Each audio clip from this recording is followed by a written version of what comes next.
Hello. Hi, how are you? It's nice to see you. I'm well, thank you. Briefly, for those watching, I am Samantha Ives. I'm the Hartsdale Neighbors Association Education Chair.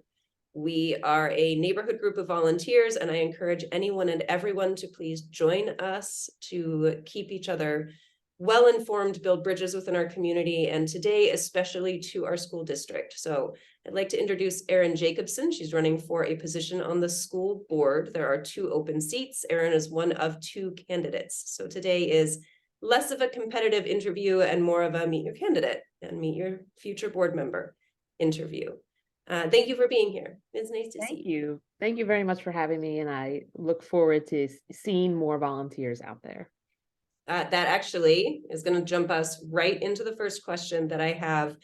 So you're taking a prominent volunteer leadership role. I'm not sure that there is a more prominent volunteer leadership role than stepping into the Board of Education. And in this way, you're modeling the way for those of us who want to be actively involved in the school district.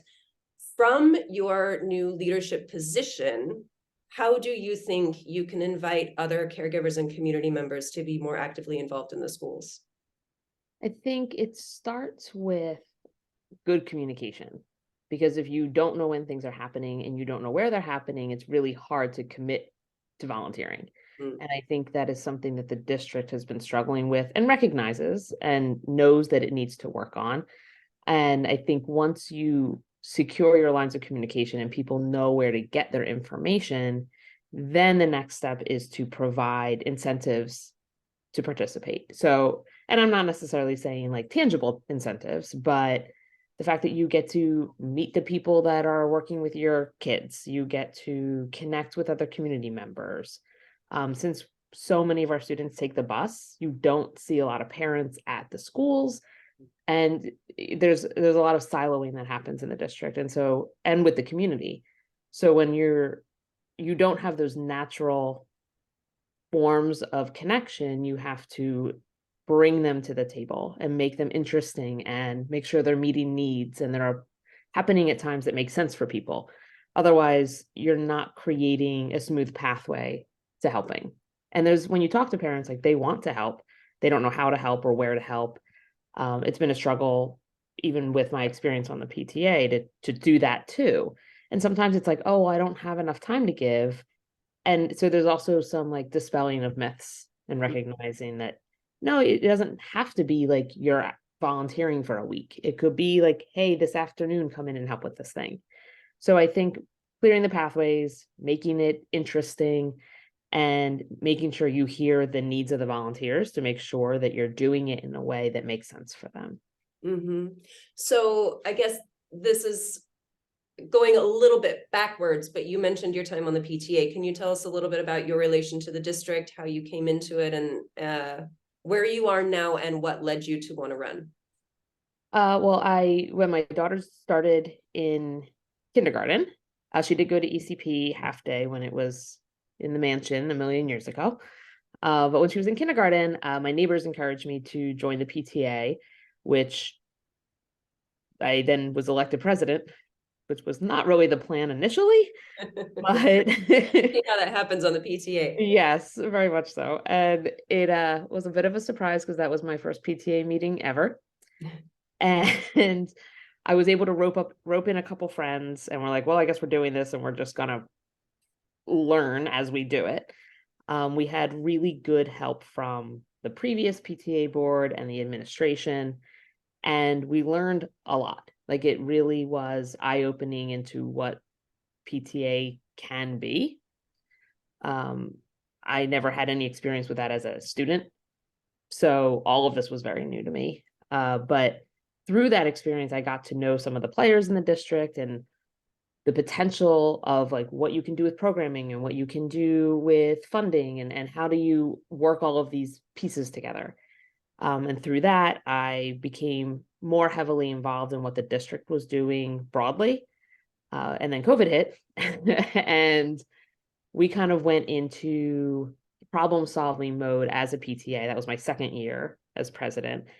And I thought we did a really good job of coming together. Like, we figured out what the community needed and we created kits with masks that had the falcon on them. gift cards so every family had access to some food and a nice family time, stuff for the summer, bags to make sure all of their stuff was safe in the school when it was getting passed back to their families, all of that stuff to try to like tick all the boxes of what people might need. And through that, kind of stemmed into more involvement around SEL, the social emotional learning initiatives, and challenging the district directly. And there's videos on my website that shows the things I have brought up in meetings and challenges I've proposed, to make sure that we weren't just looking at the academic side of COVID, but also the emotional side and the mental side of COVID and what it was going to do to all of us. And all of that has happened. And I think we recognize it and we have identified it, which is the first step. But we haven't developed it as well as we could have. But I'm happy to say the district has done a really good job of recognizing that there were gaps and trying to bring the people who are really passionate about that work together. And I'm lucky enough to be the parent rep on the district SEL committee, which has been quite inspirational and is really kind of how I came to even consider running for the board, because I see now from both sides. I see the parent side and I see the staff side, and there are definitely common interests and desires to see certain things happen. And I think I can help bridge that experience if things do come to fruition.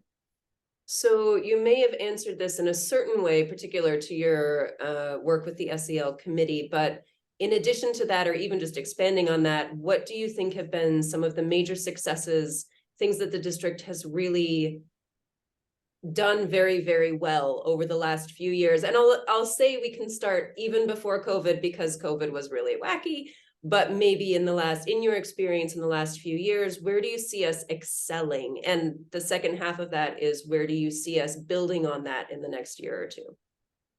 I think one super convenient thing that I leading into COVID is that we had prioritized equity among technology as a district. And so when other districts were scrambling to try to get their kids any kind of device to do virtual school, we really only had to focus on like ECP, kindergarten, and first grade. Right. So just for the sake of the community members watching, specifically, you're talking about the one-to-one Chromebook program that every student from third grade and up had a Chromebook already assigned to them before we even went into COVID. So all we really had to do to pivot to virtual learning was make sure our youngest students had a device at home. And then we really had the ability ahead of other school districts. Okay. Yeah, I think it worked out nicely because we were, I think, approaching it in an equity lens to make sure that no kid was kept away from the work that they needed to do because of their own personal circumstances. And then it showcased how important that forethought was when COVID hit. And I thought that was quite a nice way to showcase the way Greenburgh approaches diversity and equity. And obviously we have an incredibly diverse community, which is one of the things I like about Greenburgh, because the world is very diverse. And I think we need to bring our students, like our graduates should be ones that can operate in any walk of life. And they should be able to adapt and be flexible with all different types of people, whether they look like them or believe like them or not. And I think that is something that the district does well and recognizes that when you have a diverse community, you do need to make a lot of bridges, as opposed to if you have everybody that's pretty like-minded. But I think they're up for the challenge. They don't shy away from it, which I appreciate. And so I guess the other part of your question, in terms of what I want to see them build off of, Sure. Is just that is, so we have about 40% Spanish speaking families in our community that have children in the district, some of which who speak Spanish as well, some of them who speak English.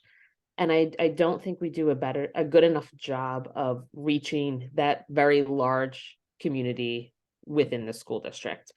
We should be getting more things translated. We should have more translators. We should have more, like, I personally don't speak Spanish, but the fact, like, I'm very cognizant of the fact that, like, there's no Board of Ed meetings in Spanish. Mhm. There's nothing translated for that whole group of people.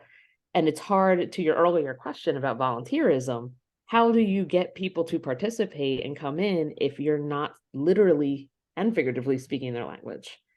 And I think that's something that we really need to work on, because that will open up our volunteer pool tremendously. And so it's a missed opportunity in my mind. Along with the community members who don't have English as a first language, or immigrant community, various people from diverse backgrounds within Greenburgh, we also have a diverse range of age and experience. And I'm often curious about board members' ideas or feelings about engaging taxpayers, members of the community who don't have children in school or no longer have children in school. How do we reach people who have a long ago concept of Greenburgh school districts, but are maybe ready to come work with some young people or find out more about what's going on in the community? This was actually something I was quite concerned about and still am. And so I've worked with a community activist in the past on other projects within Greenburgh. And so I asked to meet with him and discuss some of this, because I was trying to figure out, how do you connect with people who don't have kids in the district? Because one, our communication internally isn't so great, and we're not projecting our best selves externally.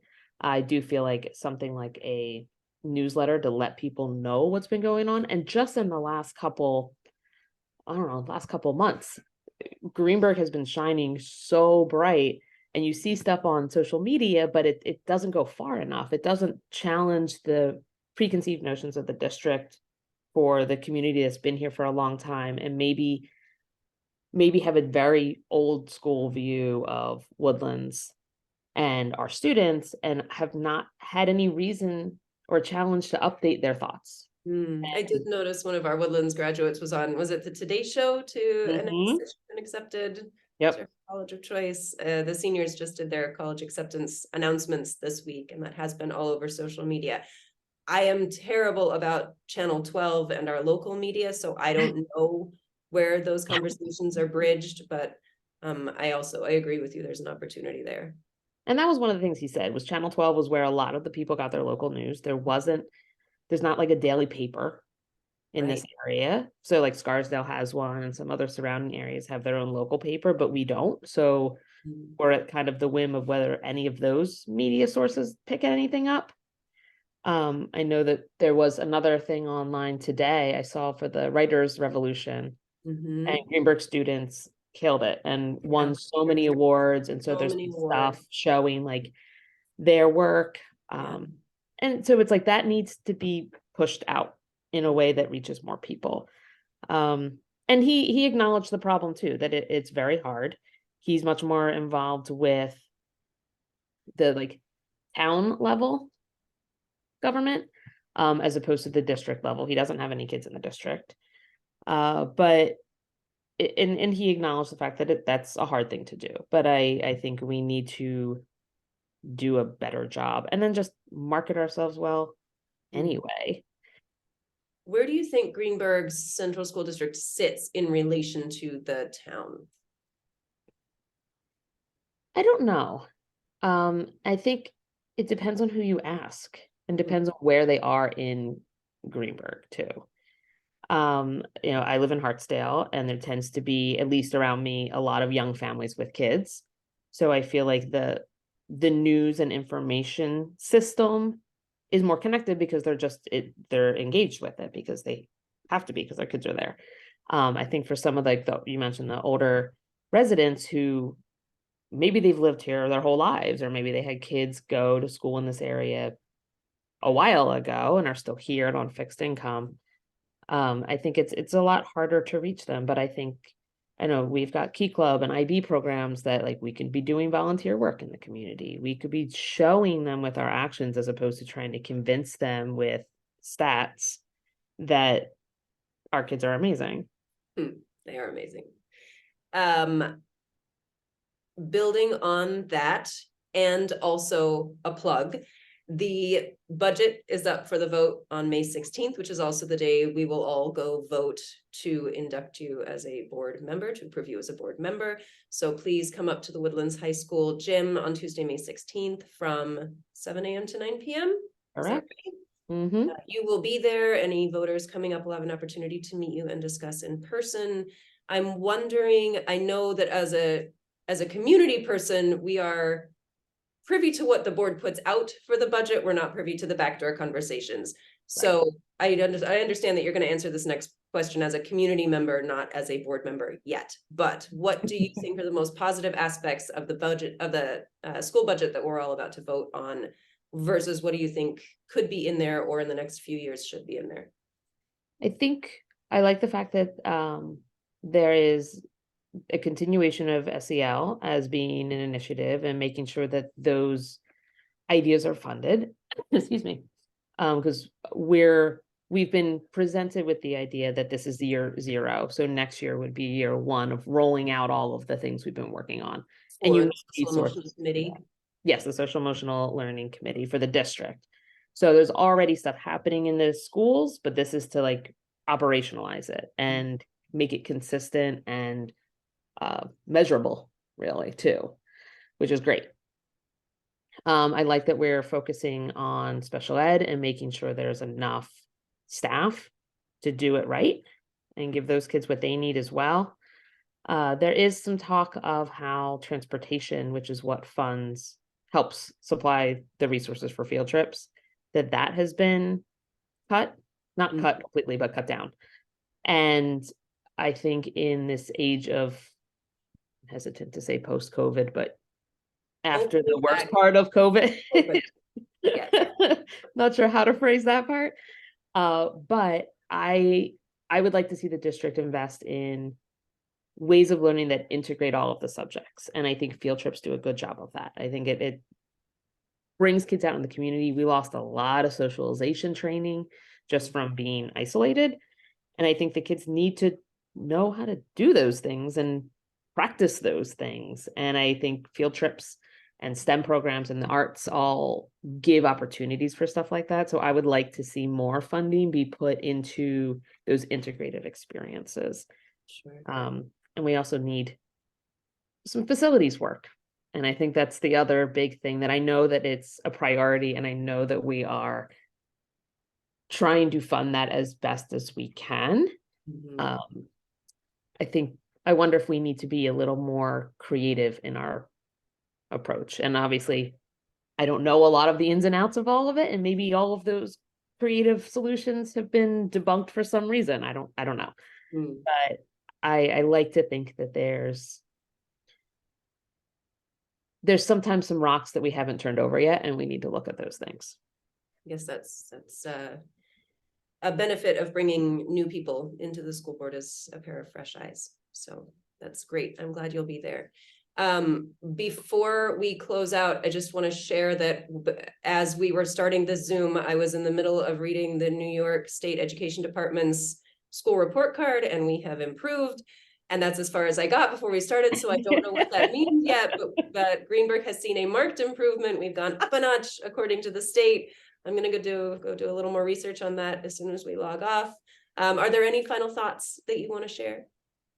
I think just to get people more involved. Like, I actually was online looking at a couple different third-party report cards for Greenburgh, and I actually realized there was a lot of information missing. On niche, we weren't identified as an IB school district. No, it's a really big deal.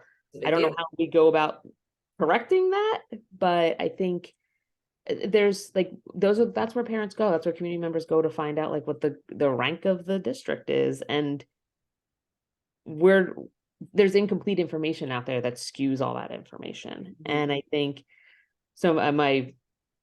My call out to the community would be aware of where you're getting your information from, and come participate in things and see for yourself. Come to the election, support the budget, do the things that give us the resources to capitalize on all the strengths that we have.